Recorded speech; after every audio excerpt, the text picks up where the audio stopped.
What's the deal, pickles? All right, Merry Christmas at the time of recording this video. I literally am recording it for the second time, hoping we get it right this time. I am coming in for what I am considering somewhat of a mashup. It's going to be me talking about my recent finishing of The Color Purple, which I read. I finished last night because I wanted to read it before I went to see the new Color Purple movie that is in the theaters right now. And as of the time of this recording, so I read it on my Kindle. And I want to talk about it. So this is going to be a mashup, okay? I have so much to say, and I did not take a whole lot of notes because I really wanted this to be like in the moment. We just left the movies and got home. We literally had our kids come over. We opened gifts, did the family thing. We went to the movies. They're all coming back this afternoon for Christmas dinner because I wanted to see this movie. And y'all, I am just going to tell y'all up front, I didn't really like the movie, but I'm going to explain why I think, and I'm going to talk about my experience with reading this book it's been over 20 years, maybe even 30 years since I read this book. I can't remember. And anyways, I'm going to talk about both. So if you're sticking around, then I will see you after the intro. If not, then don't forget to thumbs up the video, subscribe to my channel. And if you want to see more like of my reviews, my reactions to movies, like I don't do movies, I'm not even like a lot like that, but I'm bringing more books because I read a lot to my channel. I do share crafts and my thoughts. So crafting, reading, what I'm thinking, and this video is going to be a mashup of everything but the crafting. Okay, so I'll see you guys after the intro. For everyone else, have a happy holidays, and let's go ahead and get to this. I'll see you after the intro. Let's go.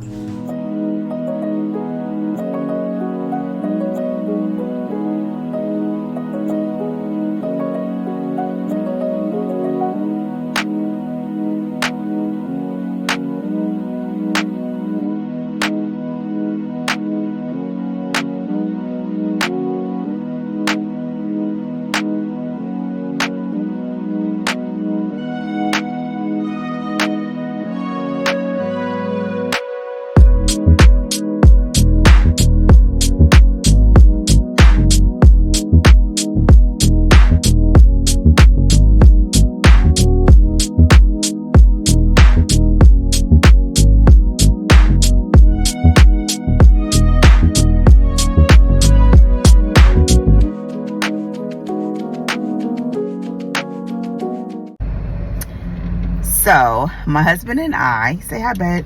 Hi, babe. Just left the movie theater, and I know this is a vertical cut, but I just want to get my initial reaction.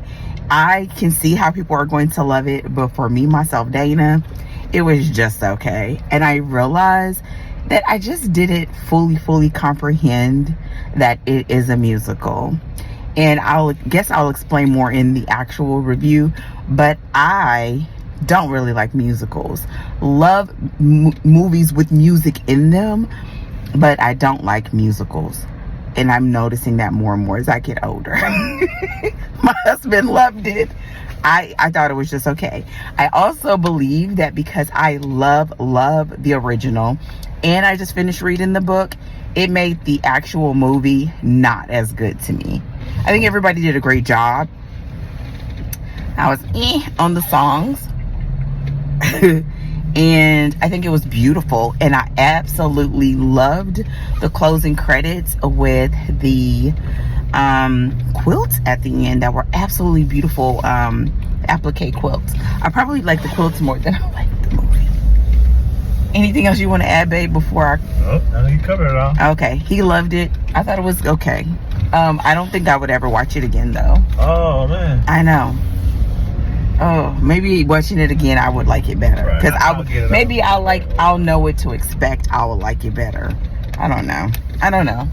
So I wanted to get my initial reaction before I go back to my office and record my thoughts as well as my review on finishing the book, which turned out great.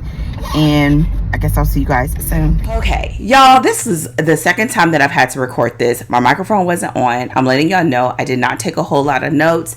This is really just straight up my thoughts, and I have so many thoughts because I finished reading The Color Purple last night. So I'm going to back up just a tiny smidge. So the original The Color Purple by Alice Walker was released in 1982. The first time that I read it, I believe, was the early 90s. And now that I'm thinking about it, it may have been before I was in high school, because I remember my aunt had a copy, and that means I probably was in junior high. So the book may have been something like 5 or 6 years old. Then the movie was released, and the movie was released, I believe, in like 1986. And I am a huge fan of the movie. I can probably quote a book of the movie word for word without any prompting. Like, I could be a stand-in. So I really love the movie. So when I heard that they was doing it again, I had a slight pause. I am not the remake girl. I don't really like when people redo things that were great before. I would rather you update the quality, update the music, update the coloring, like they used to do when they went from like the black and white to color films. Like, I like when they do that to give it a refresher, but I really don't like when people try to do a different take on something that is just fine without you fiddling with it. Now, I do like it from the standpoint that you give new audience the opportunity to love it, but I think you can do that with just updating the quality and having like back in theater for a limited time, maybe some remake footage, maybe even a new soundtrack, but it's whatevs because they didn't ask me that part. Apparently, it's above my pay grade. So that is how I prefer to encounter films. I also don't mind when they do something like a spin-off or something down the line where you kind of just leave the original untainted. I'm saying all this to say we got up early. Kids came over so we could open gifts, did the family thing, and then we went off to the movies to watch The Color Purple. And I was excited. Popcorn, soda on deck, peanut M&Ms in my bag. We sit down, and from the jump, I was just like, I already know where this is gonna go.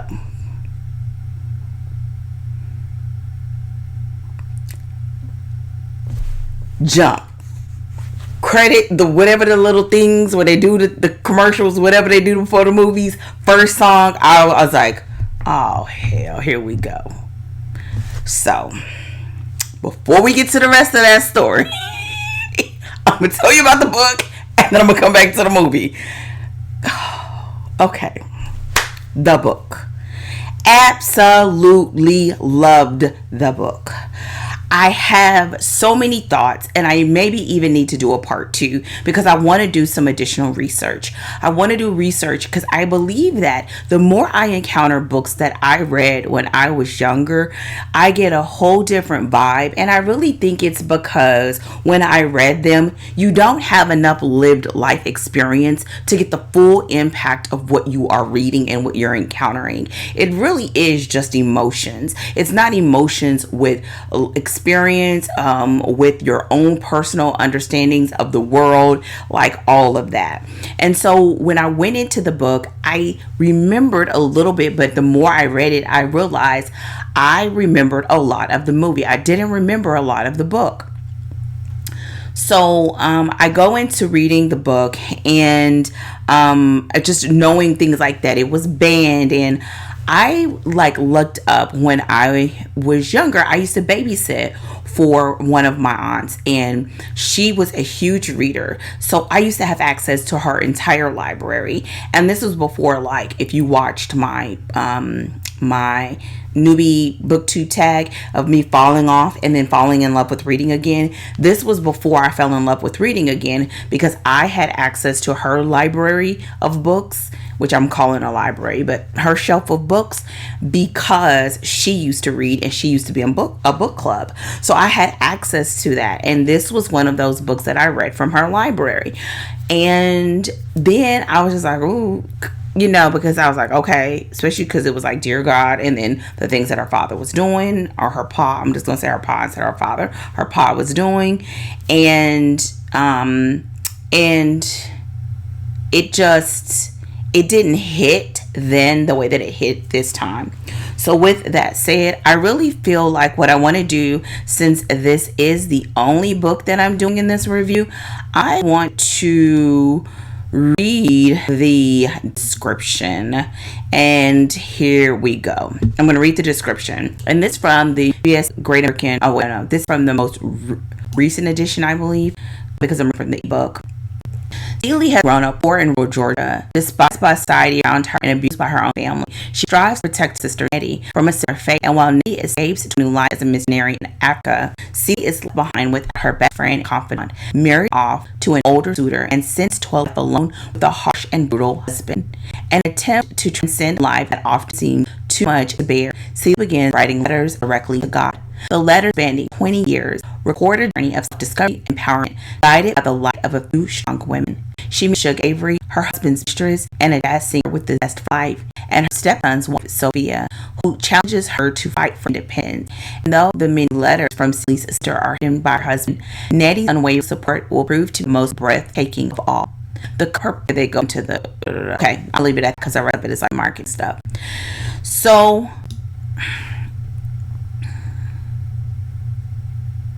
I want to start off with this just in case you've never encountered the color purple. I believe all of that is true, but one of the other parts, I think it is a story of self-discovery, no doubt, but I think it's also self-discovery on so many levels. It is discovery of self. It's discovery of how she interacts and engages with the men in her life, how she interacts and engages with the women in her life, and then ultimately how she sees herself. And so I think a huge turnoff of this book originally, or on the onset, is the fact that she's writing these letters, yes, because most of it's like either dear God or dear Nettie. She's writing these letters, and she's telling of what's going on in her life, and we experience everything from the abuse of Pa, her father, and let's hang a hook on that. Oh, and just know, I'm just talking. So if you have not read the book and you intend to read the book, there's going to be all sorts of spoilers, and I'm not going to say, hey, spoiler alert. I'm just going to talk about it, okay? Her pa, hang a hook on that. Her love and being loved by and love for her sister, and her journey really going from a child, because I would have to guesstimate she maybe was married off somewhere between 13 and 15 years old. So a child to a woman, like a grown woman. And I would estimate that maybe she's probably in her 50s-ish. I don't know. And that's something I really want to research. So this span of time. And one of the things, as someone who encountered both the movie and the book, that you really don't get so much of Celie's perspective and view on the world like you do in the book. She was witty, and the things that she saw and the way that she noticed things. Her quietness was so, like, there was a level of understanding of her quiet nature that came through in the book that was not touched in the movie. It makes me think about, what was that movie? And I can see it in my mind. Viola Davis in The Help. That's the one it makes me think of. How the character really does not have in the script, in the movie, a lot of lines, but her posture, her facial expressions, her reactions are her voice. And that's what we got in the movie. But when you read the book, you get a lot of that, of like how she sees the world, her wittiness, how she just, sometimes her ignorance, her choice to see the best in a situation that was really awful because she chose to believe in God or speak to God and know the things that would be better, and basically through her sense of faith and hope. And I think in the actual book this time around, that just came through and hit different for me. So you see where Celie gets married, and she gets married off to Mr. And Mr. really wanted to marry her sister Nettie. And Nettie, of the two of them, is thought to be the beautiful one. And in both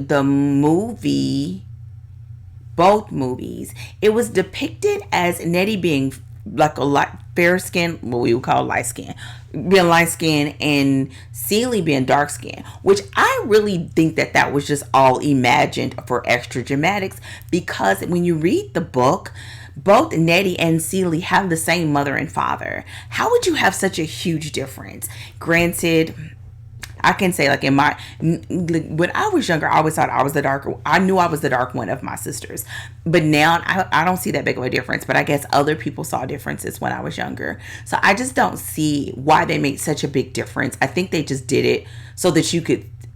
I think it's the whole colorism, but whatever. So, anyways, so Nettie was seen to be the beautiful one, and Mr. really wanted to marry Nettie, his wife, who was dead, who was killed supposedly by someone that she was having an affair with.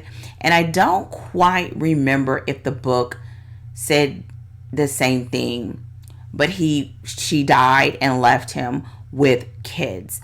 And so here's where a lot of it started to splinter for me. The differences between the movie and where I was like, oh, wow, I really wish they would have brought some of this from the book. Because little things and nuances like, I don't know how I want to say this, like how the other characters also evolved. Like, we really kind of was focused on a person who didn't have a lot of lines, but in the actual book, they all were on this journey.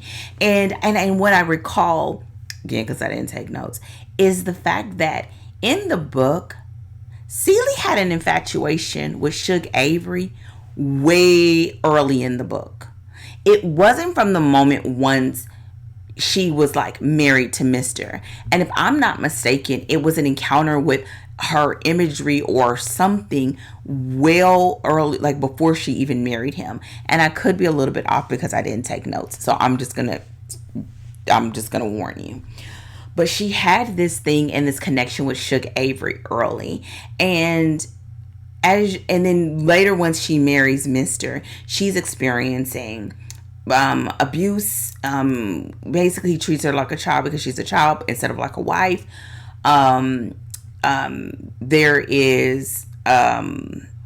They're married and they have sex, and she's a minor. We're just gonna leave it at that.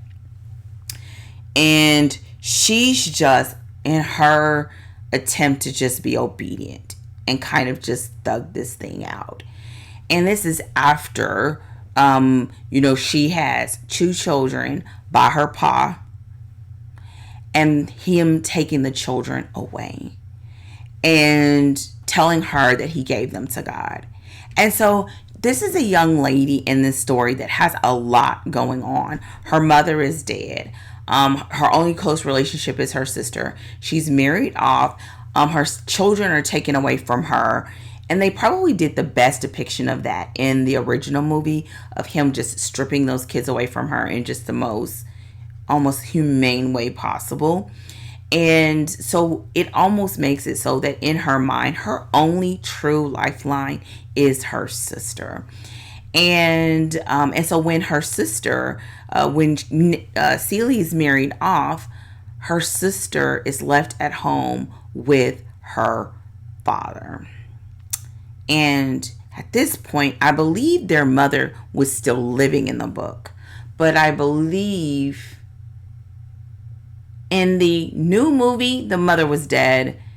And in the old movie, the mother died in the transition, but right before Celie was married off in the original movie. Okay, so we now have Celie with this man, 3 kids that she's raising that are not her own, and her sister comes to live with her.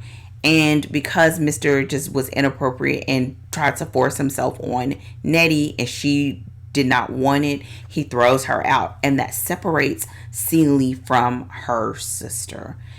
And I'm not going to tell the whole story, but I really just wanted to tell that part because it really left Celie in this place of where she has this limited view of the world, but at the same time, she has experienced so much trauma, is what we will call it today, right? So much trauma. And so what I found refreshing when I read the book this time is realizing how close she was to the other characters in the book that we don't fully get to see in either one of the movie renditions. We see these little snippets of them kind of like, oh, poor Celie kind of vibe. But in the book, you can tell she has a really close relationship with her stepson, Harpo, who's married to Sophia. We see in the book that she has a really close relationship with Sophia. And eventually, when Shug Avery comes to live with them after she gets sick in the book, Celie helps to nurse her well. She has a really strong relationship / situationship / ultimate relationship with Shug Avery. And because of her like closed off proximity to the world, they are her lens. And that's something that I really would like to chew on a little bit more. But they are her lens to the world. Mr. really has her closed off. And there are things in the book, though, that helps us to see how she's growing and formulating her view of the world and how she's growing as a woman. That we see the repercussions of that in the movies, but you don't get an understanding of how she's evolving like we see in the book. So as an example, we see the place where Harpo is struggling to get Sophia to do what he wants her to do. He is accustomed to seeing his father manhand and strong arm Celie, and he's in love with Sophia, and Sophia's in love with him, but he can't control her the way her father controls Celie. And when he goes to Celie, he essentially is asking for advice. Hard pause. If he's asking her for advice, it really is this demonstration that they had a close relationship, that he went to talk to her all the time. And you see that. And then we see the repercussions of it in the movies when she says, well, beat her. Well, because that's what she know. You want to get her to mind, then beat her. And this turns out to a knockdown, drag out fight between Sophia and Harpo, because Sophia said, you're not about to put your hands on me. And Harpo trying to get some control of the situation, and it just didn't work out in his favor. And in the movie, we get that classic line, like, you told Harpo to beat me, which, another thing, I absolutely love that. To me, some of the most memorable lines in the movie came from the book, which it just shows Alice Walker. It's like a beautiful, like, her writing. But going back to the evolution, we see her saying, you told Harpo to beat me. But what we didn't see was in the book, Celie couldn't sleep. She felt so bad about doing that. And I think that's one of those times, like, I'm just going to put what I think on it. I think that's one of those times where you can experience things and the Holy Spirit just won't let you be. Will not let you sleep because you know you did something wrong or off, and you just don't know what it is. And she could not sleep until Sophia came on that part and was like, basically, you keep advising your son the way you do, and you'll have a dead son, essentially. And she apologized. and then she was able to sleep, and her and Sophia had a great talk. And there was a part, I'm gonna see if I can find it, because I had so many things that I had marked. Let's see.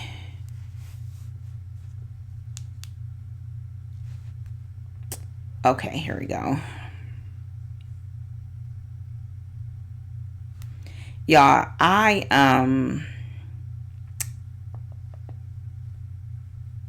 here we go.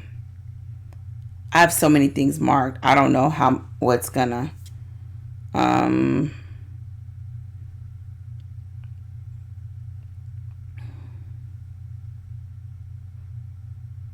yes, so in my notes, she saw a picture of Shook Avery early on, even before she married. And she used to dream of Shook Avery before. Okay. All right, hold on.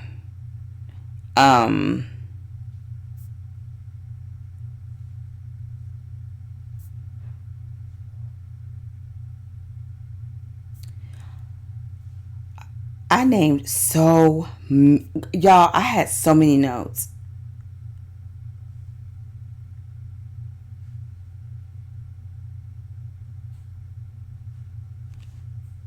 Another thing too was like the trauma of losing her sister and not hearing back from her sister played a huge part in why she didn't fight. Okay, here we go. Did I get to it? Y'all, I'm trying to listen. I don't know if you guys do Kindles, but I have a Kindle where you can take written notes as well. And okay, here it is.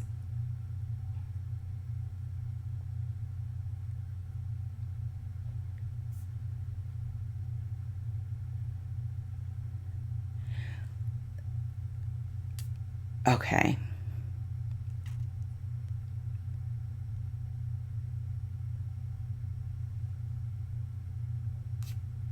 Here we go.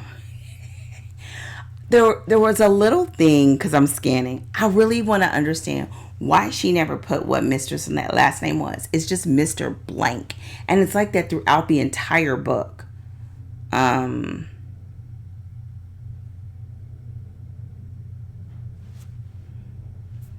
One of the highlights of the new movie is I loved her rendition of Sophia.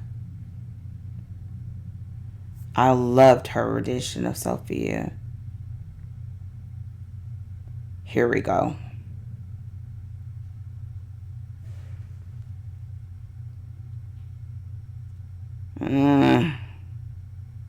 Okay, I'm gonna search for it.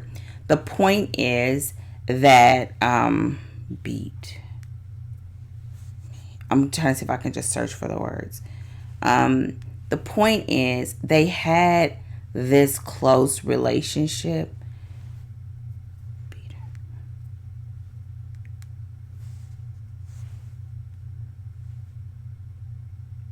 It's not coming up. I'm sorry. I wish. Oh, here it is.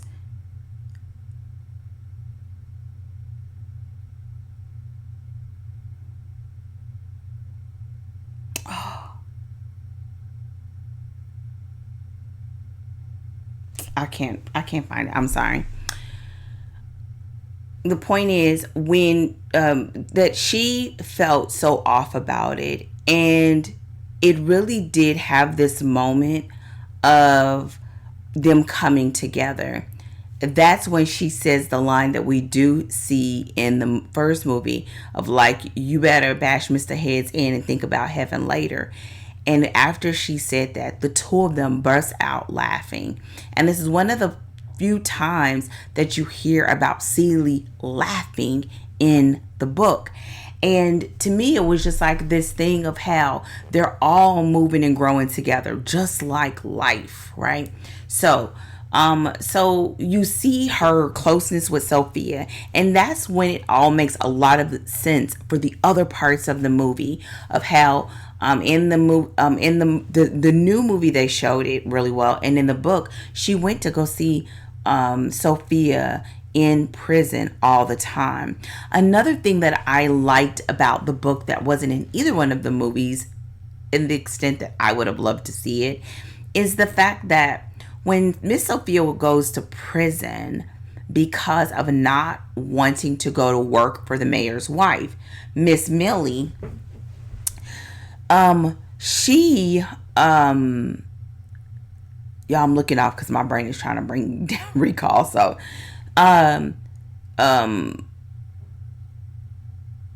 they worked together to get her out of prison and eventually working for Millie, but because they thought that would put her in a better position. And even Mr. helped with that. And the reason why I wanted to talk about that, one, because they helped her, because even Squeak, who eventually becomes Hopper's girlfriend, who eventually in the book runs off with Grady, Suge's husband, but even Squeak was a part of it to help get her out of prison.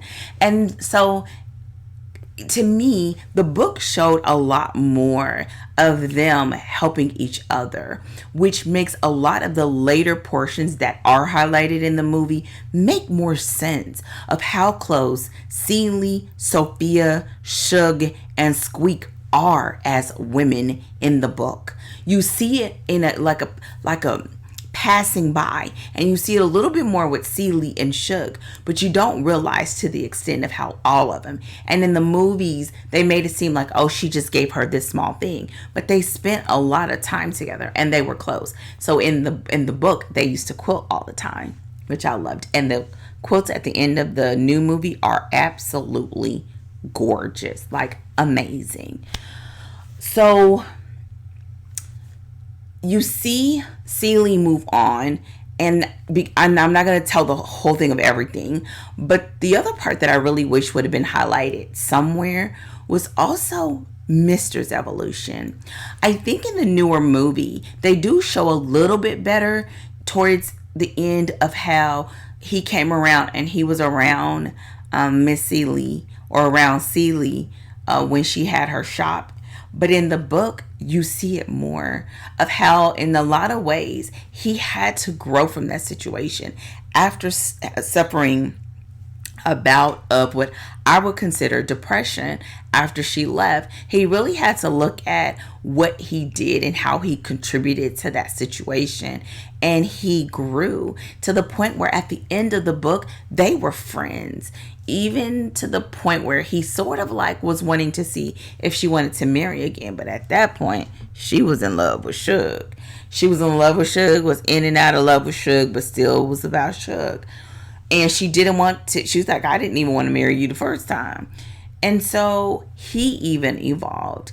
And so it just, all of this, and this is more of a thought than it is probably a review.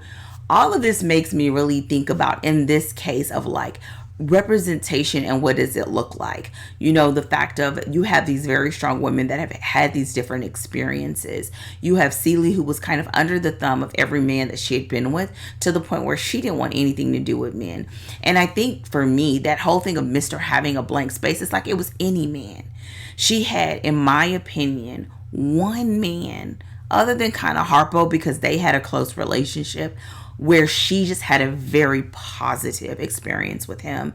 And that was Odessa's husband, who was Sophia's sister's husband, who they took care of Sophia's kids when she went to prison and went to work for Miss Millie.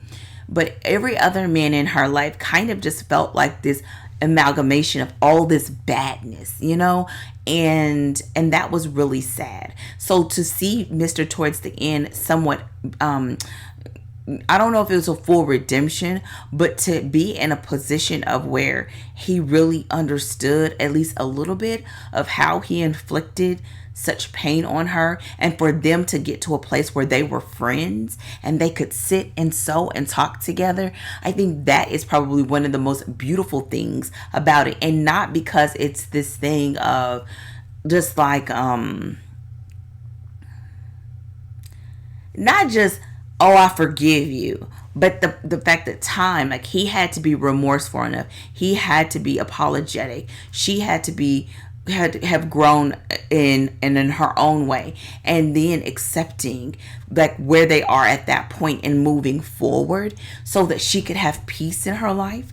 And I really think that that was a very interesting thing that I'd love to even give some more thought as far as to what I think it represents in the book and in the movie, the more recent movie, other than forgiveness, right? The other thing that I feel like doesn't have the weight that I think it had in the movie, either movie, was Suge Avery. Okay, so when the new movie was coming out, and y'all, I'm sorry, this seems like it's so long. When the new movie was coming out, I did not I always saw Suge Avery like as more a side character in the first movie. Other than my two songs and the fact that they kissed, I mean, I knew that they was friends, but it wasn't that big of a deal. Okay, and I loved her song. So if she had to be there to get the songs, then leave her there. Okay, but in the book, she had a more significant impact on Celie's life than either of the books ever make clear. She essentially feels like she loved Suge from the beginning. If this was a romance story, that would have been the romance thread. It would not have been the marriage with Mr. It would have been Suge Avery. And that's why she enters the page well before. If I was thinking about this as an analysis of a story, she entered the page way before Mr. did, who his name was Albert. And I think that's really interesting. And it made me think about how all those years of this book being banned, and why was it banned? And for a long time, I thought that the ban came from the fact that they were basically, Celie and Suge was in a relationship. They were living together. They were in a relationship. But now what I really think it is that would be the first thought that people have. What I really think it is I think it had more to do with the conversations about God, and how it was written in the 80s, but it has a really close parallelism to how some people are today, whether it's like, I'm not religious but I'm spiritual sort of vibe. Y'all, I'm not going down that trail, but there were some things that she said that I just thought was really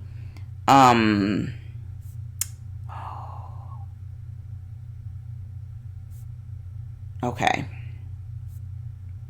Y'all, I'm trying to find it. She had this moment when she started talking about where we get the whole thing of the color purple. And Suge says she thinks if you go past the color purple and you don't pay attention to it, that it could piss God off. In the new movie, she kind of has that moment where we hear it versus like we see it as one of the main portions of the movie versus just kind of glossary, like glossing over it. But in the book, when they're having this discussion, it's at a very critical moment for Celie. Of this moment of where you're just like, F it. Like everything you try to do the right thing, and then still is not working out in your favor. I'm done. It kind of is like that moment for Celie when they're having this discussion and her almost needing to have this distinction between what's a God thing and what's a man thing.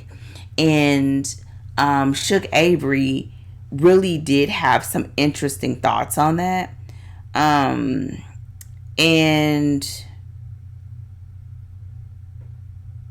yeah, one of the notes that I wrote to myself is like at some point that she started seeing that Albert, her husband, Mr., was essentially like her, like just a casualty, that like he was under the thumb of his father and she was under the thumb of her father, and or who eventually turns out that wasn't her father, her pa, so we just say that, or the man that raised them.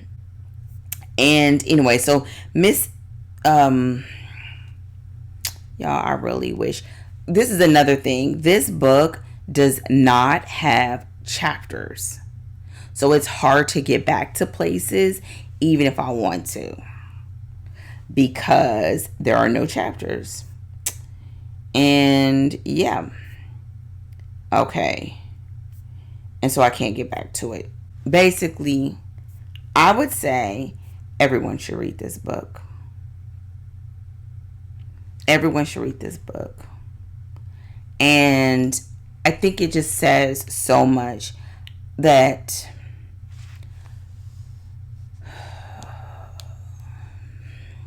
and then I'll get back to the movie. How someone can seem so weak and can be so strong. When you're reading the story and reading the book, you get a sense of how that is bubbling on the inside of her when she's talking to the different people and being open about things that she's ignorant on and just really seeking to understand, even to the point of when she wants to give up and she opens herself up to what Suge is saying. And to me, this is what changed Celie. Having these conversations and having these relationships with these women to help her see through and under and around the hardships that she experienced in life. And actually, I'm gonna leave it there because I can't find it. I can't find it, and I can't find it. I'm so sorry. Read the book. Read the book. Read the book. Read the book. Read the book. Read the book. Read the book. Read the book. It makes me think about how you can grow up and be born in circumstances that are not of your choosing, but how you choose to address them is of your choosing. And Celie struggles with that. Her struggle with it is valid. She's being abused. She's a place she doesn't want to be. The people that she loves and wants to be loved by are not near. But then she has these amazing women that are in her sphere that still helps her to see her way clear of being her full self. And she fights for that. And I think that's what makes this such an amazing story, because it's a story of resilience and it's a story of love and it's a story of sisterhood that I feel like I never fully appreciated in my younger years. I didn't appreciate it because I didn't get it. And now, as a grown woman, I get it. I get it. I get it. I get it. There are so many lines that I highlighted and I wish I could find them. And if people ask, I could do a part 2 of this where I pull some of those sections out. But I would say, if you decide to read the book, be forewarned that the beginning is hard to read. It is hard to read. And it helps that it is written in a letter, and it helps that it's written in a letter by a young lady. Essentially, she's a child. But it doesn't make it easy to experience. But I think it just makes you feel even more appreciative of where Celie ends and where she ends with her relationships. And it is up and down for her all the way through to the end. I really feel like the book could have went on a little bit longer just to smooth it out a little bit. But that's the romance reader in me that just wants it all to be kind of tied up with a bow. And so it's a hard story to read, but I think it is one of true resilience. And I feel like it comes, I'm reading this now on the heels of having this conversation with a really good friend about the statement of Black women being strong. And it makes me think about that. But it's like, when that is what we always feel like is required of us, even in the midst of, people saying things, soft life and all that. I'm just saying, like, y'all can stop right there. But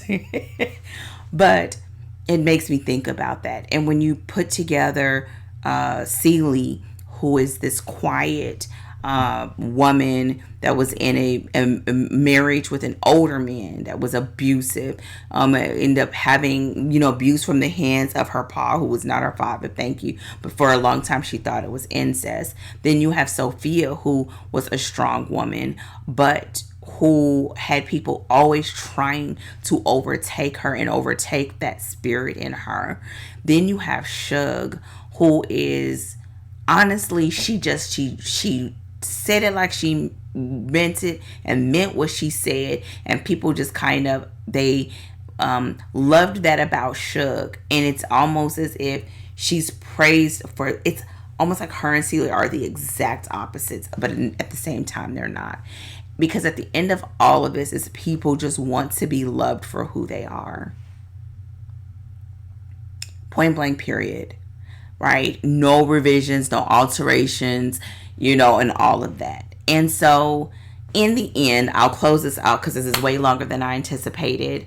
I will say that I absolutely loved the book, and I loved the original movie, and I thought the new movie was okay. And I'm going to insert a clip during this sometimes of when we left the movies, my husband and I, but I honestly felt like I probably would not watch the new one again. Not for anything that it did bad. It was beautiful visually. Yeah.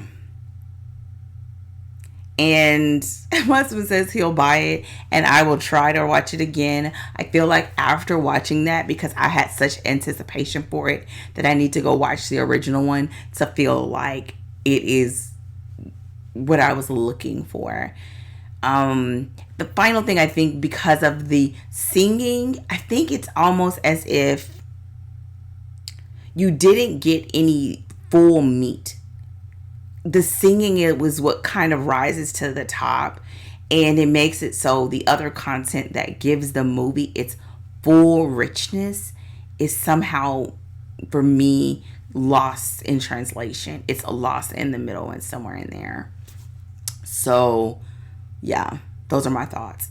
Y'all, this was something different. Let me know if you guys would like a part 2 where I can pull some of the quotes out that I could not find, because this just doesn't have chapters.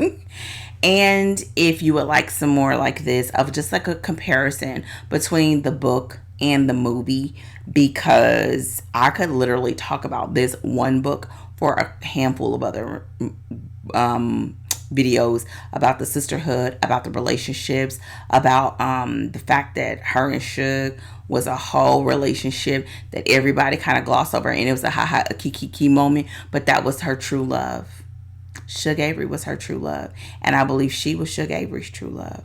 She thought it was Mr. And there was some things that Suge Avery did for Celie in the book that really should have been shown, because it really helped you to see how she went hard for Celie and how she put herself out there to protect Celie in so many ways, and how Celie would not have had the breakthroughs that she had Suge not been there. And I think that's an interesting thing when you think about it. It's the wife and the mistress, or the woman that he should have married, because all of Suge Avery's kids were by Mr., which nobody said that in the other movies, and I think that was a very important point.